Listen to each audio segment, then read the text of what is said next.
Ya es Navidad, el niño ha nacido, Papá Noel habrá llegado, espero que haya llegado también en tu casa, desde luego en la mía ha llegado, todos los regalos ya han sido abiertos, todos han tenido los suyos, en mi caso yo he tenido los regalos más importantes, que es celebrar la Navidad con mis hijos y con mi pareja, que son lo más importante.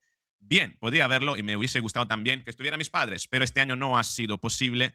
Bueno, nos veremos, ojalá nos veamos en verano y pueda celebrarlo también con mi familia de origen, que está toda en Italia. Desde España, ¿qué tenemos? Tenemos un discurso del rey que es necesario analizar desde un canal de psicología importante lo que ha dicho, pero más importante aún, en este caso, sobre todo en este canal, lo que vamos a analizar es lo que no ha dicho, las palabras que no ha pronunciado, la cosa de la que no ha querido hablar, que revelan muchísimo sobre el régimen del 78, cómo este rey globalista ha querido lanzar un mensaje en plan, no tendréis nada y seréis feliz, no os quejéis, toda queja puede ser considerada extremismo, mejor estar en el extremo centro. Sí, un discurso contra el extremismo dado desde el extremo centro del bipartidismo del 78 y del régimen supranacional que está tratando, con el que está contribuyendo para que se instaure en Europa el régimen de la Unión Europea. Y así fue un discurso más parecido a la lectura de un tarot. ¿Y por qué te digo a la lectura de un tarot? Porque se adapta a cualquiera, cualquiera podría extraer una parte y quedarse satisfecho con ella, pero que esconde muchísimas cosas ocultas. Y las cosas más ocultas que esconde es aquello de lo que realmente no ha querido hablar el rey, aquello que no ha mencionado. Y como estás en un canal de psicología, vamos a analizar precisamente todo lo que no ha dicho, queriendo poner nuestra atención en algo mientras la apartaba de algo mucho más importante. Gran incoherencia de este rey que además ha querido innovar en imágenes, en encuadres, para dar un aire, una demostración de dinamismo y ocultar precisamente el inmovilismo y la irrelevancia de una monarquía cada vez más decadente, cada vez más en desgracia. Pero todo esto lo vamos a analizar en este vídeo. Venga.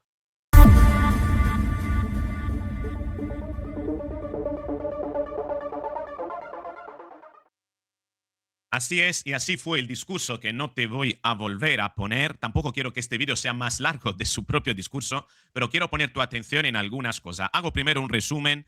Habló el rey de la transición del régimen del 78 desde un lugar importante, es esta sala concretamente, que es el salón de columnas del Palacio Real, que es el lugar donde se dieron dos hechos históricos importantes: la firma de la adhesión de España a la Unión Europea, una Unión Europea muy presente en el discurso del rey, y la abdicación de Juan Carlos I. Y eso es importantísimo porque el rey Felipe lo que quiso fue marcar precisamente, desde mi punto de vista, el mensaje de que por mucho que hable Juan Carlos I, el rey emérito, el rey padre, ahora el reinado vigente es el de Felipe. Y yo creo que este escenario es un escenario escogido adrede precisamente para recordar estos dos momentos.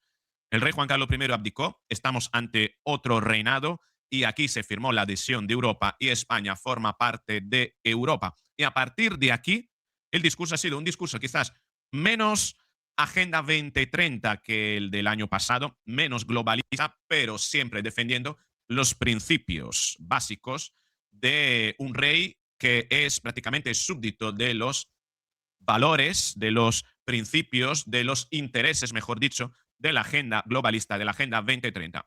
Un discurso en el que se ha querido centrar en la convivencia, en el hecho de que Europa trajo progreso para España, en el hecho de que es importante superar las diferencias y para superar la diferencia hay que huir de los extremismos. Se ha referido ligeramente a la clase política por su discurso que está provocando hastío, la polarización y el debate político asfixiante que está provocando hastío en la población. Ha sido, yo creo, el único momento en el que se ha referido a los políticos, porque el resto del discurso ha sido un discurso orientado a responsabilizar a los ciudadanos de la construcción de lo que él entiende que es el principio básico de toda democracia, que es la confianza, establecer la confianza, ¿eh?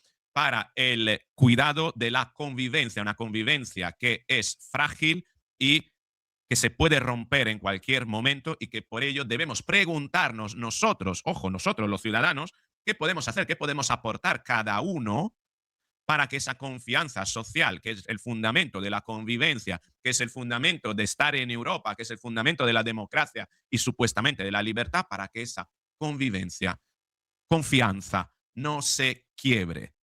Pone en nosotros, en los ciudadanos, esa responsabilidad, hablando de lo que habla y por tanto eludiendo lo que es la responsabilidad, sin embargo, de los políticos. Porque si hay dos o tres cosas que no han estado presentes en el discurso del rey, que desde mi punto de vista son tremendamente importantes, es que no se ha referido en ningún momento a responsabilizar a la clase política más allá de ese amago que el discurso, el debate político está generando hastío, solo eso.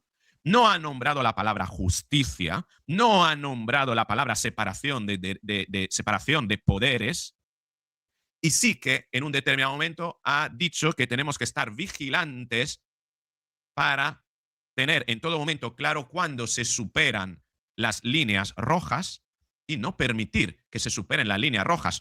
Entiendo yo que cualquiera podría interpretar eso como una alusión a todo lo que está haciendo en España Pedro Sánchez y el hecho de que precisamente no debemos permitir que Pedro Sánchez supere tantas líneas rojas como pasarse la Constitución o presentando los presupuestos generales, tratando de romper la separación de poderes, etcétera. Pero curiosamente no invocó el rey esos valores constitucionales y quiso más bien poner la responsabilidad en los ciudadanos, unos ciudadanos que sin embargo no tenemos herramientas, eludiendo sin embargo su propia responsabilidad. Tal vez la monarquía tenga más herramientas, tenga más posibilidad de decir cosas, de mostrar un posicionamiento claro. Y sin embargo, yo lo que consideré, o al menos lo interpreté insultante por parte del rey, fue que pusiera en nosotros, en los ciudadanos, la responsabilidad de ser vigilantes y no permitir que se superen las líneas rojas, a la vez que dijo que cuidado con los radicalismos, porque los radicalismos crean desinformación, manipulación, división social, polarización, etcétera. Es decir, que entonces lo que me está diciendo el rey es que si veo que alguien supera la línea roja, levanto la mano y lo señalo, estoy entonces siendo radical. Ese es el radicalismo que no quiere el rey. Es decir, no tenemos que mantener en el extremo centro del bipartidismo, entonces, porque muchos han interpretado esto de los extremismos y radicalismos como una alusión a Vox. Al igual que las líneas rojas pueden ser una alusión a Pedro Sánchez, esos radicalismos y extremismo podrían interpretarse como una alusión a todos los partidos, digamos, del espectro extremo, ¿no? Que podrían ser Sumar y Podemos por un lado y Vox y SALF por el otro. Si es que SALF podemos considerarlo el partido de Alvise un partido político. La verdad que a mí todo esto me chirría, ¿no? Porque en el fondo lo que está diciendo el rey es, lo que está defendiendo es un bipartidismo, la continuidad de ese régimen corrupto de alternancia que no es alternativa desde el 78, que desde el 78 está vigente en España y donde él se siente cómodo. Y además lo quiso hacer con un cambio importante en la puesta en escena. Una puesta en escena donde el rey está de pie, y ahí vamos al el análisis no verbal. Un rey de pie con unas imágenes tomadas por drones también. Tú me imaginas unos drones dentro de una sala. Bueno, en fin, la verdad que lo que quiso demostrar con esto el rey es que de alguna manera el rey está de pie, el rey se ha levantado, ¿no? Como líder, ¿no? Que quiere arrastrar a una población.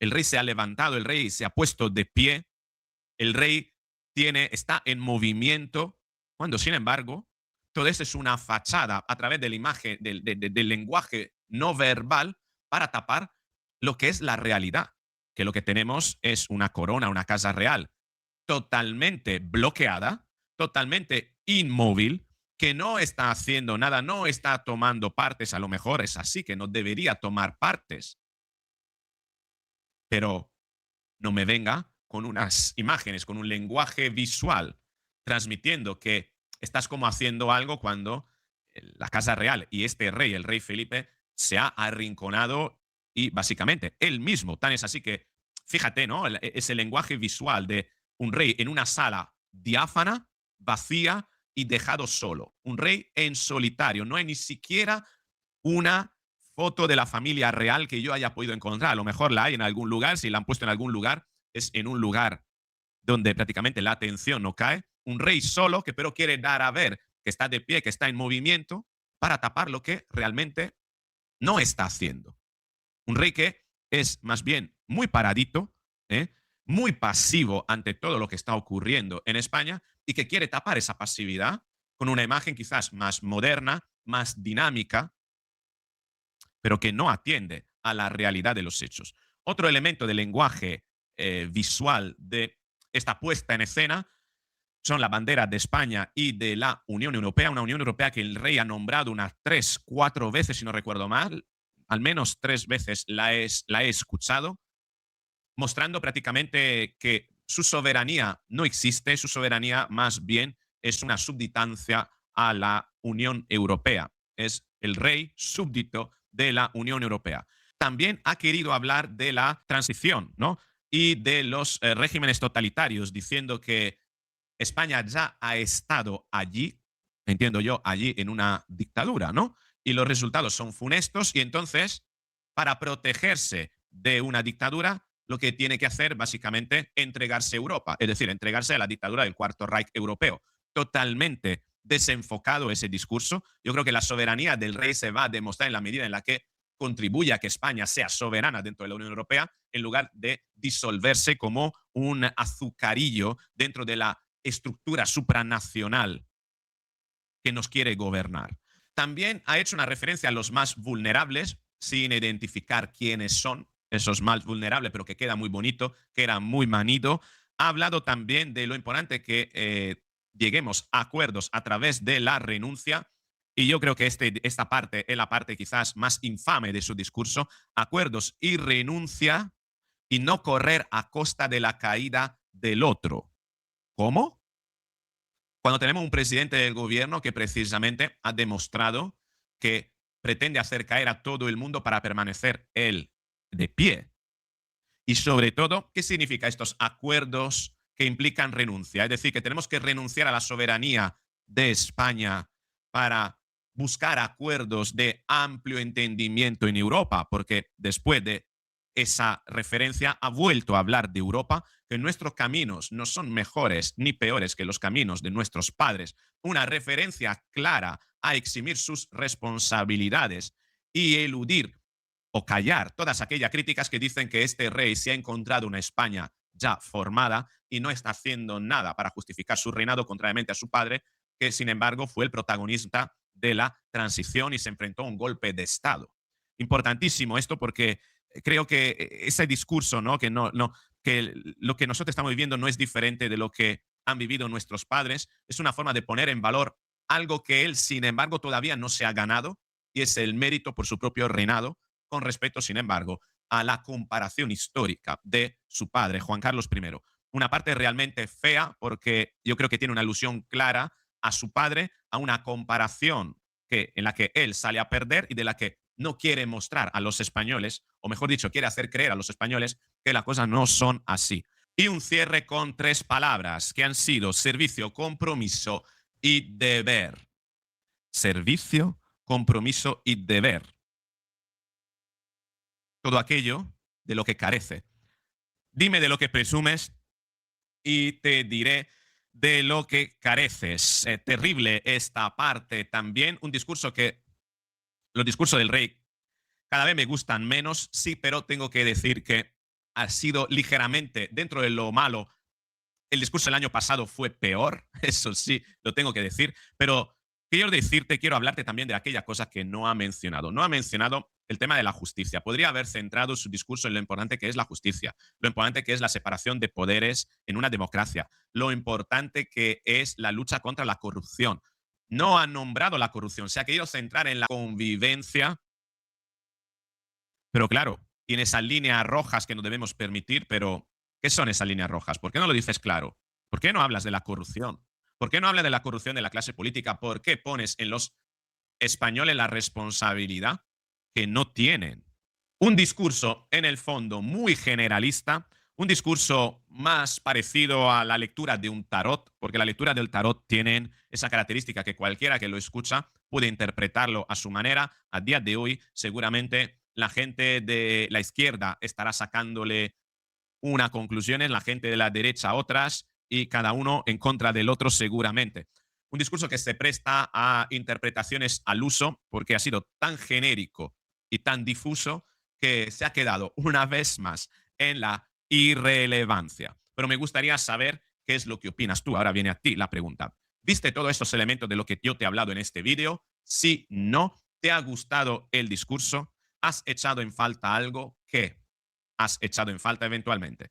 Yo te lo digo, te lo he dicho. Para mí ha faltado hablar de la corrupción, de la separación de poderes y de la importancia de la justicia, y se ha querido centrar en otras cosas quizás mucho más conveniente y mucho más de discurso de Disney. Pero bueno, te dejo a ti los comentarios, tengo curiosidad, te voy a leer, así que escríbeme. Te deseo una feliz Navidad, dale al me gusta a este vídeo si te ha gustado, compártelo, suscríbete, activa la campanita para recibir la notificación en el momento en el que publique el próximo vídeo. Así tendrás esa notificación y podrás verlo. Ahí nos veremos.